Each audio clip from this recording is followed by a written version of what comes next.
दोस्तों, यूँ तो हिंदुस्तान का इतिहास और सैकड़ों योद्धाओं और उनके द्वारा लड़ी गई जंगों से भरा पड़ा है, लेकिन हिंदुस्तान में दो ऐसे शासक रहे हैं जिन्हें दुनिया ने महान कहा।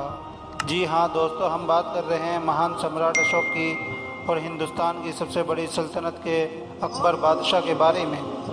इस वीडियो में हम इन दोनों शासकों के इतिहास के बारे में हम आपको बताएंगे और साथ में ये भी बताएंगे इन दोनों शासकों ने अपने अपने दौर में कितने बड़े राज्यों पर राज किया और कौन कौन देश इनके साम्राज्य के अंदर आता था और दोनों ही शासकों में से कौन ज़्यादा ताकतवर था। तो दोस्तों, इन दोनों की ताकत का कंपेयर करना हमारे लिए बिल्कुल भी आसान नहीं था। सबसे पहले बात कर लेते हैं महान सम्राट अशोक के बारे में। दोस्तों, सम्राट अशोक की कहानी की शुरुआत होती है आज से तकरीबन 2300 साल पहले। उनका जन्म मुग़ल सल्तनत आने से ही पहले लगभग 18 सदी पहले 304 ईस्वी में मौर्य राजवंश में हुआ था। वो मौर्य सल्तनत के संस्थापक और हिंदुस्तान के महान शासक चंद्रगुप्त मौर्य के बेटे थे। इतिहास के दस्तावेज़ों के मुताबिक सम्राट अशोक ने मौर्य साम्राज्य की कमान सन 268 ईस्वी में संभाली, जिसके बाद उन्होंने लगभग 3 दशकों तक भारत पर राज किया। आपको बता दें, सम्राट अशोक कठोर थे। जिस राज्य पर हमला करते जीतना ही उनका मकसद होता था। कहा जाता है कलिंगा युद्ध के दौरान सम्राट अशोक ने लगभग 1 लाख लोगों को मौत के घाट उतार दिया था।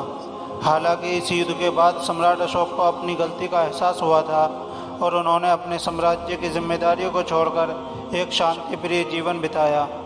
इसके अलावा अगर बात सम्राट अशोक के सैनिकों की करें तो उनके पास लगभग 2 लाख सैनिक थे, जो कि आज से 2300 साल पहले किसी शासक के पास होना बहुत बड़ी बात थी।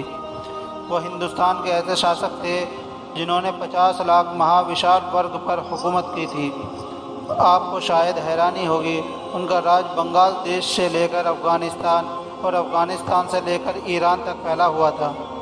कहते हैं वो बेहतरीन योद्धा भी थे। आपकी जानकारी के लिए बता दें कि मौर्य साम्राज्य हिंदुस्तान का इतना बड़ा साम्राज्य रहा ना इससे पहले और ना इसके बाद इतना बड़ा साम्राज्य रहा। वहीं दूसरी तरफ बात अगर मुग़ल बादशाह अकबर की करें तो उनका जन्म सन 1542 ईस्वी में अमरकोट में हुआ था।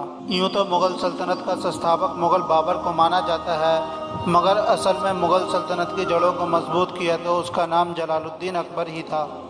उनके राज में मुग़लों की ताकत का आलम यह था कि विश्व का कोई भी शासक मुग़लों से दुश्मनी मोल नहीं लेना चाहता था। यूरोप इतिहासकार के मुताबिक अकबर का दौर हिंदुस्तान का सबसे सुनहरा दौर रहा। उस दौर में हिंदुस्तान की प्रजा की खुशहाली और एकता को देखकर ऐसा लगता था कि मानो देश की जनता धर्म से ऊपर उठकर ऐसे शासक को प्रेम करती है जो अपने हितों से ज़्यादा लोगों की भलाई चाहता हो। वहीं बात अगर अकबर की सैनिकों की तादाद की करें तो उसके पास सम्राट अशोक से करीबन 3 गुना बड़ी सेना थी। इसकी तादाद तकरीबन 7 लाख सैनिकों के पार बताई जाती है। इसके अलावा मुग़लों द्वारा तलवारें उस दौर में सबसे ज़्यादा आधुनिक बताई जाती हैं।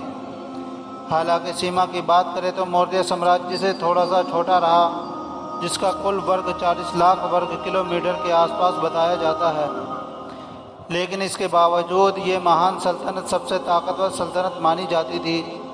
इसके अलावा अकबर को कहा जाता है कि वो इतना महान था कि अपनी हार को पलक झपकते ही जीत में बदल देने का मादा रखता था। महान अकबर की गिनती उन शासकों में की जाती है जो अपने जन्म से मौत तक कभी नहीं हारे। कुल मिलाकर कहा जाए, सम्राट अशोक महान और बादशाह अकबर भी महान, दोनों अपने अपने दौर में महान रहे। तो दोस्तों, इस वीडियो को हम यहीं ख़त्म करते हैं। आपको वीडियो कैसी लगी कमेंट करके ज़रूर बताएं। वीडियो पसंद आए तो लाइक, शेयर और हमारे चैनल को सब्सक्राइब करना ना भूलिएगा। फिर मिलते हैं एक नई वीडियो के साथ, तब तक के लिए खुदा हाफिज़।